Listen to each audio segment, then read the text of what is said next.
Hello, I'm David Cassidy with the weekly market summary for the week ending Friday, the 16th of April.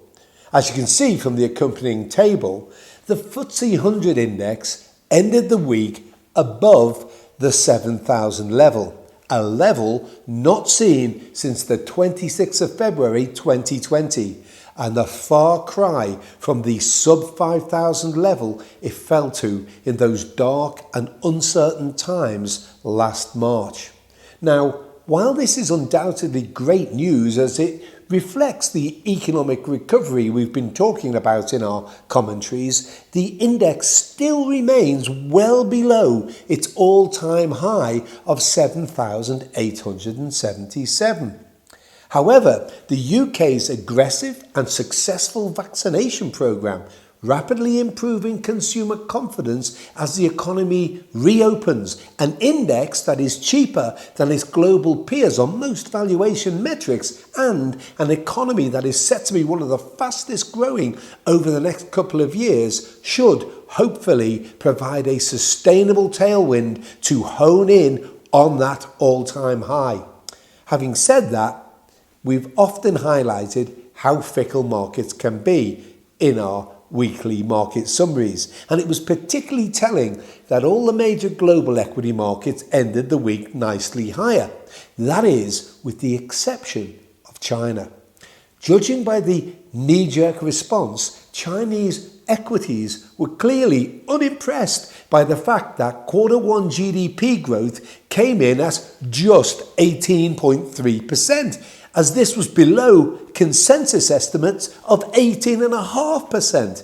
To us, when talking about economic growth of this magnitude, the chances of a miss increases significantly, and so for us, a miss of just 0.2% on estimates of 18.5% shouldn't really have had much of an impact, especially when almost all the economic data releases at the moment are being distorted by the declines we saw 12 months ago. Furthermore, and at the very least, it provides additional confirmation that the global economic recovery is picking up steam as economies gradually reopen. Besides, Friday's Chinese retail sales data was arguably much more important, as this has been lagging the recovery we have seen elsewhere in Chinese data, and it showed an impressive supersized gain of 34.2%, far outstripping economists' estimates of 28%.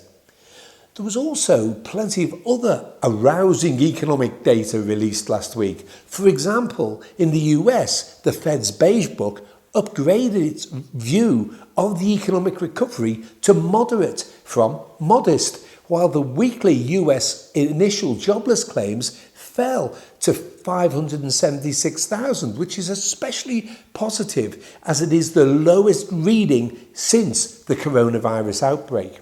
However, it was the US retail sales reading that got us really totally excited, clearly helped by both the quickening rollout of vaccines and their $1,400 payments from President Joe Biden's fiscal stimulus. US retail sales leapt a whopping 9.8% in March, smashing estimates of just 5.8%.